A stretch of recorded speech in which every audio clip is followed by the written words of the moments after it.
Bezrat Hashem, the Zohar this morning, Va'ata akrev elecha et Aaron achicha. So let's explain, before coming to the explanation of Rabbi Shimon Bar Yochai. Hashem appears to Moshe Rabbeinu at the age of 80. Moshe Rabbeinu is 80 years old. He runs away from Egypt by the age of 20. He killed an Egyptian that was hitting a Jew for no reason. He killed him, and Paro, his father that adopted him, finds out, and then Moshe Rabbeinu has to run away from Egypt. He lives in Midian for 60 years, and on the 80th year of his life, he finds himself next to a bush, and he sees the bush is burning, but not consuming. So then he gets close, and Hashem talks to him. Hashem tells him, I chose you. You are the one to go back to Egypt and save my people. Moshe says, I cannot do that. I have an older brother, Aaron. He is 3 years older than me, and he's the one more proper to go and save the Jewish people. Hashem tells them, no, I chose you. You are the one to go. For 7 days, Hashem is speaking to Moshe Rabbeinu, and Moshe Rabbeinu refuses to go to Egypt because he has an older brother, and he finds all kinds of excuses not to go. At the end, Hashem gets upset on him. He tells him, if you're not going to go, they're going to stay there forever. I don't know when they're going to come out. Either you go, either they stay there. Moshe Rabbeinu has no choice. But because he got Hashem upset on him, after 7 days not wanting to go to save the Jewish people, Hashem told him, this thing that you refused is going to have consequences. What was the consequence? The consequence was that Moshe Rabbeinu was supposed to become a Kohen, him and his children.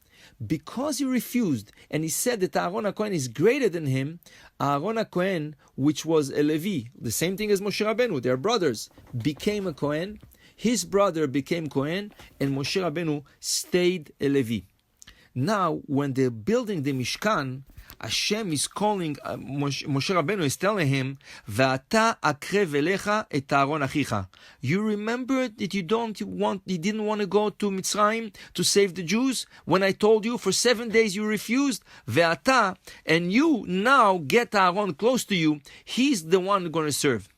But Hashem really loves Moshe Rabbeinu. He doesn't like to punish him. As we said yesterday, really he took away his name from the Parashat, but he took it away in a way that anyways we mentioned the name of Moshe Rabbeinu. So even over here, when he had to give the job to Aaron HaKohen to come and serve in the Mishkan, right, to inaugurate the Mishkan, the first 7 days of inauguration, Moshe Rabbeinu went in the Mishkan and he was dressed like a Kohen Gadol. He is the one serving for the first 7 days. This was the inauguration. After he finished inaugurating the Mishkan, Hashem tells him, Ve'ata akrev elecha et Aaron achicha, and now you can bring close to you Aaron and bring his children, and they're the one who are going to take over and serve in the Mishkan. Amar Rabbi Shimon, says Rabbi Shimon Bar Yochai, when Moshe Rabbeinu served in the Mishkan, he used all the Torah secrets, and he used the secrets which are represented by the letter Vav, Ve'ata akrev elecha. Why does it say Ve'ata, and you? It could have said very good, Ata akrev elecha, you get Aaron close to you. What's the Vav? Vav is the 6 corners of the world, north, south, east, up, down.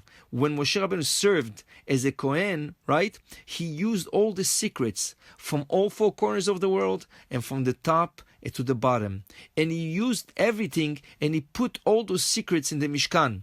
That's why when you're inaugurating something, you want to put as much as kavanah, as much as intention into it, because this is the inauguration. That's why the Zohar is teaching us, when you're coming to reside in a new house, especially when you buy it and it's yours, and also when you rent it, the first thing to do is Chanukat HaBayit.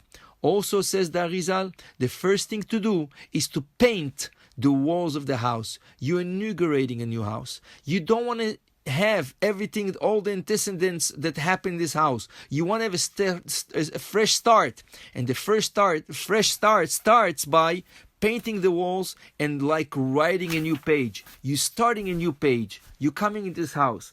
After that, you bring 10 people into your house and you do what's called Chanukat Habayit. There's certain passages that you have to read from Torah, Nevi'im, Ketuvim, a piece of a Zohar, right? You say Kaddish, and then your house is impregnated with Torah, with Kedusha, right? Which you put into the walls, and then you're ready to start to live in this house for sure, also by placing kosher mezuzot, right? And very good mezuzot, and this is going to be your protection. So Hashem wanted Moshe Rabbeinu, even though he's not going to be a Kohen, but the first 7 days, he's going to inaugurate the Mishkan, and then he's going to call Aaron to take over and continue the service. Baruch Adonai Leolam, Amen v'Amen.